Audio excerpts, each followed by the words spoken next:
Okay, so we're continuing our coverage here in Chicago of the Democratic Socialist Convention, joined by Zach E. coli. Icola. Yes, I knew that. Who I wanted to talk to because I'm sort of interested in how socialist organizing in the context of DSA is taking place in rural America. Right. And you are part of a chapter in North Dakota and Minnesota Mhm. area, which is a largely rural place. Yep. And rural America is how Trump won the 2016 election. I mean, he boosted turnout Right. in a lot of areas, especially upper Midwest, the Great Plains states and so forth. Even in the Northeast, the rural areas there swung heavily to Trump. What sort of nuance do you have to employ to espouse a message in those areas that resonates, that maybe somebody from city of Chicago or New York or Los Angeles can't really relate to? Yeah. I don't know how much you know about like Plain State's socialist history, but I know a bit. Yeah.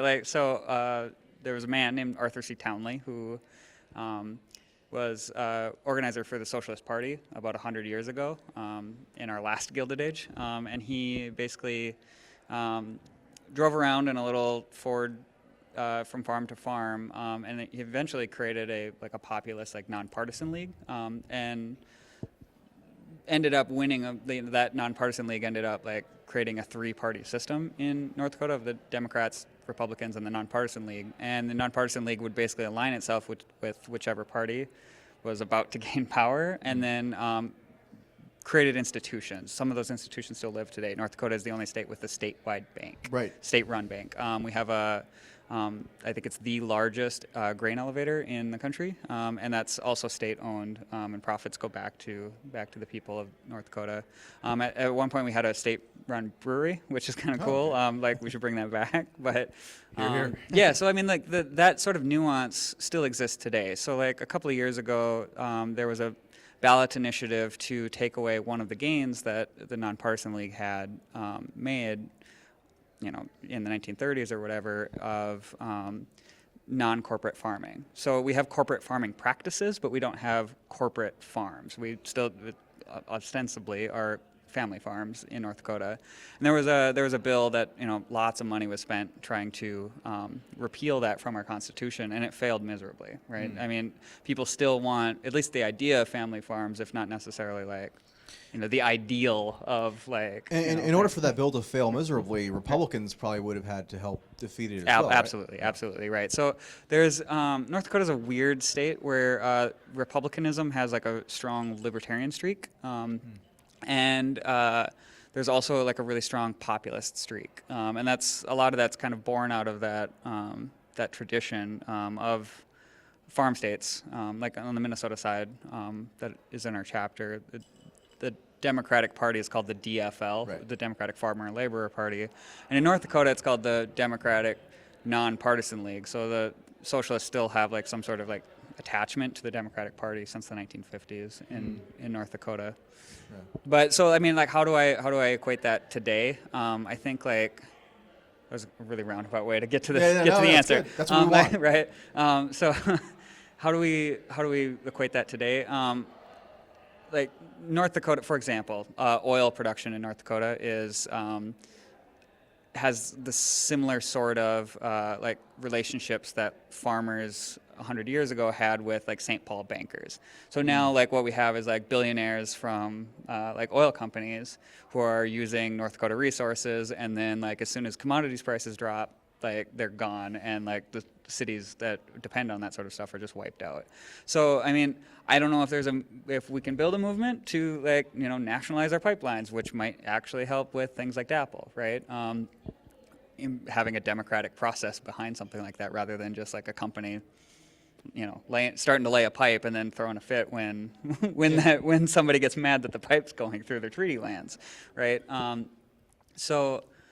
And then some of the other nuances, in our cities like Fargo, we have, it's a fairly progressive city, but so we can do a little bit of work there. We can do a little bit of work on the Grand Forks side as Mm-hmm. well. So, which is a little bit north of Fargo.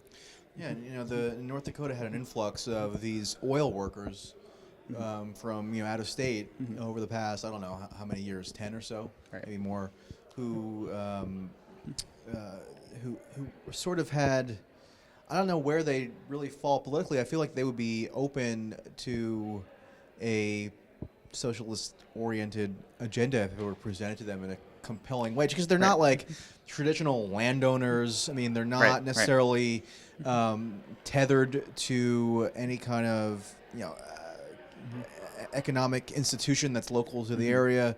So they're maybe they are open to the prospect of what you're presenting to them if it's if Yeah. it's conveyed effectively. Yeah, and I think a key to that is to be nonpartisan about it. Yeah. The Democrats have a toxic brand in North Dakota. I mean, nationally, it's not a good. I mean, it's not good to be a Democrat. A lot of people who are in state legislature, which has a Republican supermajority, I think a lot of them in another state might have run as a Democrat.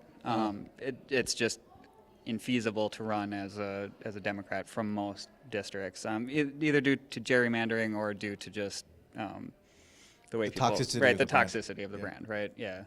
Yeah, and that's why I think these types of organizing, which take place squarely outside the two-party system, are necessary, because it's not going to be the democratic institutional apparatus itself that rehabilitates its own image. It's going to, if it happens, it's going to be a result of sort of external factors. And I think people were right to be disillusioned from the Democratic Party. So yeah, I mean, in a place like North Dakota, the avenue to actually reaching people is not through the traditional party structures. It's through alternate means. Yeah, so I think there's some cool things that happen at a really localized level. So within our chapter, we have people who organize in their schools, in their PTAs, right, around issues like free lunch, which is really meaningful in a population 235 type area. And then there's also, And by the way, meaningful even to people who might be sort of culturally conservative, maybe bristle at the notion of socialism, but if there's an organization that's working to provide their kid cost-free lunch, they're going to eventually probably develop an affinity for who's ever doing that. And I think it's important for us, in rural organizing to be fairly open about socialism, not be too afraid of it. I mean, people are going to hate it, the word, right? Because it's a scary word to a lot of people. But I think if people can associate good work in a community like that, I think that the fear goes away a little bit. And then we have other opportunities within the state of North Dakota, for example, ballot initiatives. We have because of the nonpartisan leagues institutions that still exist, we have a very robust direct democracy mechanism by going out and getting people to vote in every legislative district. And it comes back to that populism, that if you can present an argument in a way that isn't necessarily beholden to I don't know, I'm trying to think of the words.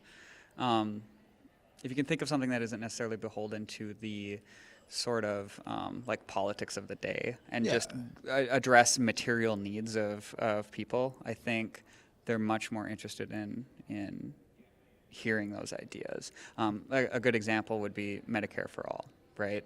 That's an issue that affects rural people a lot more than I think it affects a lot of other people, and a big part of that is because there's not a whole lot of rural healthcare providers.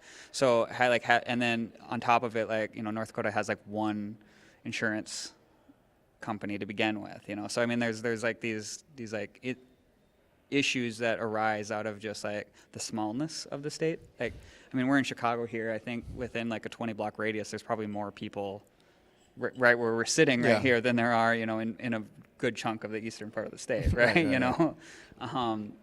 So on that front, in terms of organizing, it's a little bit easier to you can go out and meet people. Yeah, yeah. It's hard because you have to drive to them in the middle, in the middle of a field somewhere. Yeah. But So what are your overall impressions of how this convention has gone in general, and also with regard to the premium that has been placed on rural organizing? Has it been enough of a component of what the convention has been about, in your view? Yeah, I think a lot of the growth from DSA, at least in terms of chapters, maybe not in terms of like actual numbers, but new chapters are popping up in red states. I'm not a big fan of that term, Yeah. but like in what I guess many people would call red states, and then in smaller areas, right?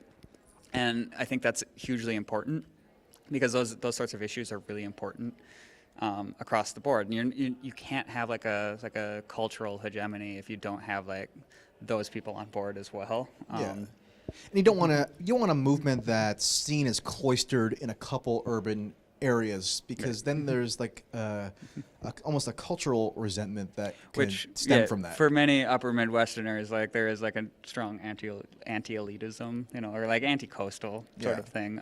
But what I do like about this convention is a lot of like the Plain States have been having an opportunity to meet with each other and speak to each other and form these sorts of caucuses and like these continuing relationships with each other that will be really beneficial for like building an institution within these states. Yeah.